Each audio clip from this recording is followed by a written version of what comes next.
Hello, this is Harrison Kim, and you're listening to Working with People by PaveStep. The Working with People podcast is for executives, managers, and people leaders. We bring people experts together to provide you with relevant content on how to think about and manage your most important asset, your talent. We have Sumit here with us today. How are you? I'm doing quite well, Harrison. Thank you for having me. No, absolutely delighted to have you. Where are you calling in from today? I'm calling in from Amsterdam. Awesome. Love that city. Yes, indeed. Awesome. All right. So today we're going to be talking about 5 steps that every manager can take to improve work culture. And this is obviously a very important topic, especially in the remote work environment where it's more difficult to create those organic moments and connections, as if we were in the office. But before we dive in, tell us a little bit about you and what you do.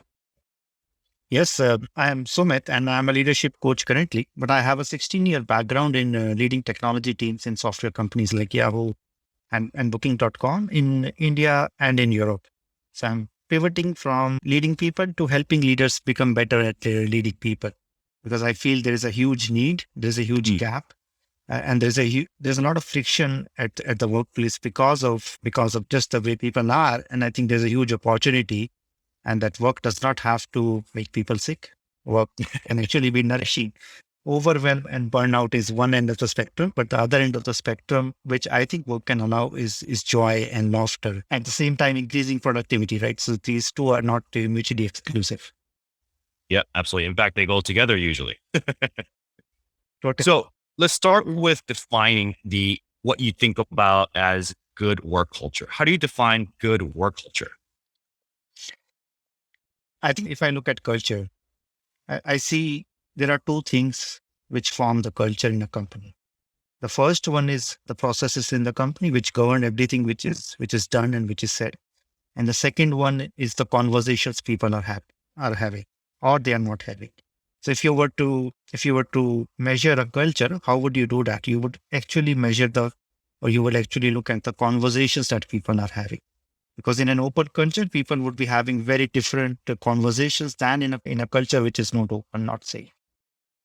Perfect. I love the fact that you brought up processes first. I think some people think about work culture as just these connections that people have, relationships that people have. But from an organizational perspective, you want to make sure the processes are in place to give people time and space to do that. Exactly. Processes are there for a reason. And usually they are put into place to improve the performance. But what happens is that over time, people forget to challenge them. People forget to question them. And what I have seen every now and then is that whenever a new leader comes in, they come in with their own set of processes, and they come in with their plans to change things, but they never question the processes which are already in place. And that's a huge opportunity which we miss in organizations. Absolutely. So let's get right to those 5 steps. What are the 5 steps that every manager should be thinking about and can take to improve work culture?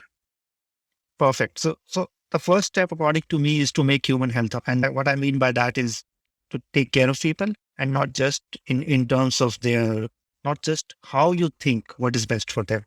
So I can be a manager and I can say that I know you need this training. So I'm taking care of you by signing up for a training. So taking care really means going a step deeper and then saying, what do you need in your role? What are your challenges? And then how can I take care of that? Which might be something as a manager you have no idea about. So that's the first element of good culture. The second element is psychological safety. Just the simple fact that are people being open at work, or do they have to wear a mask at work? Do they have to mask what they're really feeling, what they're really thinking?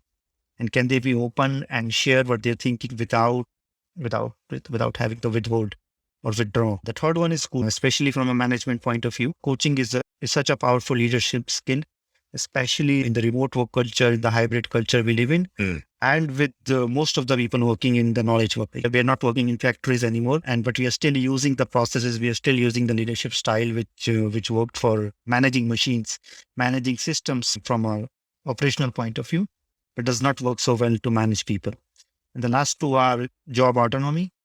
And I think this is a matter of trust. If you trust somebody, why would you not give somebody autonomy? It's as simple as that, but it can go very deep. And the last one is honest and transparent communication.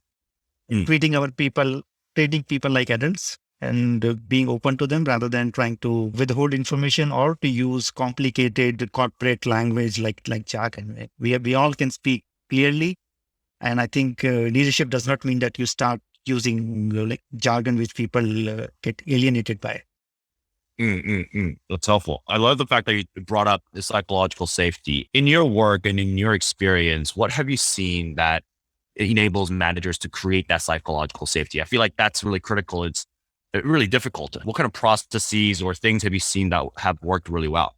Yeah, I can give a very simple answer, but the simple is not trivial. It's not easy, but I will still say it that the first step is to listen, is to really listen, right? Rather than trying to go in, fix things, control things, manage things. Just listen and understand who are the people working to you. What do they care about? What do they like? What excites them about work? What makes them frustrated? What different people have different needs. And most of the time we assume, but we don't listen. So listening, not just to what people are saying, not to just to what people are doing, but what is Yeah. behind those behaviors. Are they open? Are they anxious? Are they feeling stressed about your policies? Or are they feeling joyful? Can they share if they are stressed or angry? So listening, but not on the surface level, listening, going deeper, listening to the emotions, listening to what people like, what people don't like, what motivates them, what doesn't motivate them. And that can give you access to shift or to take steps which creates psychological safety, because you will be operating out of what people really care about rather than from your own visions or your own heads, which can be very disconnected from the ground reality. Awesome. Yeah. And, when you think about just listening, one thing I've seen really well is sometimes a lot of employees can be a little bit hesitant to share their true, honest feelings. Right. And what I've seen work well is kind of managers being like, hey, let me share kind of how I'm feeling. Right. And being really vulnerable. I've seen that open doors quite a bit. Exactly. So one way of, in fact, leadership starts with setting an example, right? And what better way to set an example with listening, and also saying, also putting it out there that I know that you might not be comfortable to speak this Yeah. out aloud, and if you don't want to share now, it's perfectly okay. Yep. Right? Listening does not force people to share. Listening is actually appreciating and acknowledging that people do not feel safe enough to share. That's listening. That's honoring that listening. Awesome. Awesome. So what's the most challenging part of improving work culture? I think the leadership style which people kind of growing, and because there is still a lack of understanding about what makes a good manager. And even if there is an understanding, there's a lack of education and training around that. Most people are promoted to being managers because they were good at something else, and they start to lead people the way they have seen, or the way they have been led by others. Right. And I think this is a huge blind spot in our culture, that we treat people like machines. We use words like resources, even management, right? You can manage your time, you can manage your machines, you can manage your projects, but people need to be led. People need to be shown the way.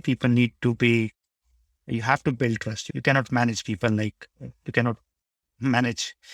Yeah, you can talk about man hours, but it's a very demotivated thing when people listen that their managers are talking about them in numbers, or like something which can be broken up and divided across teams or across departments. The leadership style which we bring to our culture, the mindset we bring to leadership and management is I think the biggest challenge which I have seen in organizations. Gotcha. Gotcha. Yeah, I think that makes a lot of sense. And as companies grow and bring in new people, right, it's difficult to kind of get rid of those, bad habits, right, and create a consistent, behavior of the leaders. And that's why processes are so important. Exactly. Awesome. Awesome. So, when you think about these companies kind of providing and implementing these culture initiatives, right? How can managers ensure employee adoption for those culture initiatives? Anything there? So I would say instead of the HR department or the leadership team implementing something according to what they think is the best for their teams, what will work best if they can co-create the program itself. They can co-create it with the people who are actually being affected, right? So the question of adoption only comes when you're enforcing something on somebody. The question of enforcement does not come if you give people choices and then people choose what they want to learn, what they want to, where they want to grow. So that's a very different lens, right? We do not Yeah. choose as leaders what is best for our people. We talk to them, we listen to them, we understand them, and we give them a choice to select from a range of options. So I think that's also related to trust and listening, what I shared earlier, but that's how I would answer that. Perfect. Perfect. Awesome. These are all the big questions that I had. Anything else on your mind that you want to leave the audience with? I think the only thing which I would lead is from a leadership point of view that since these practices or around coaching or listening are so unusual, especially at the workplace, it takes time for people to shift. A lot of the leaders learn about some new tactic or new concept like psychological safety. Right. And they expect people to change over. If you have a history of treating people a certain way, just because you have learned a new concept, people will not start trusting you overnight.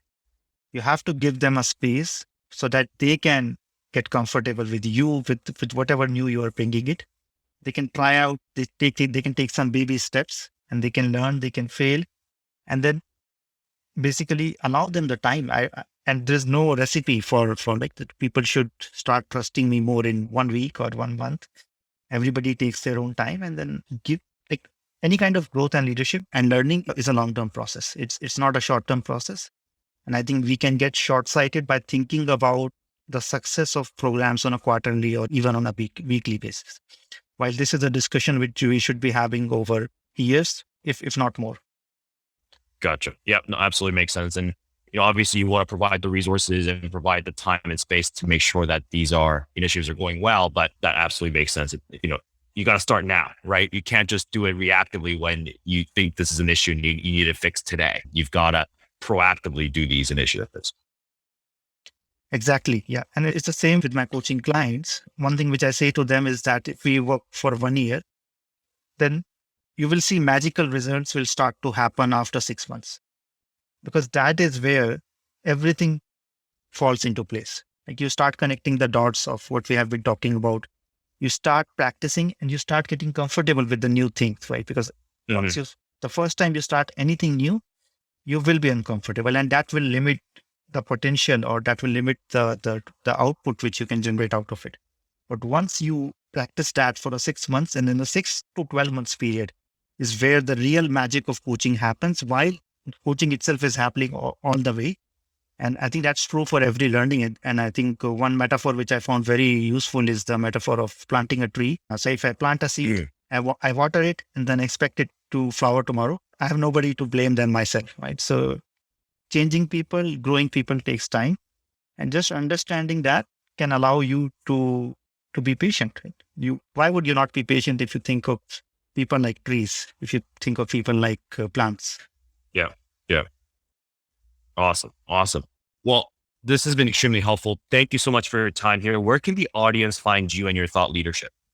So the audience can find me on LinkedIn, where I'm the most active. And apart from that, I am also available on my website, which is deployyourself.com. Awesome. Well, thank you so much for your time here, Sumit. Thank you. Thank you, Harrison, for having me.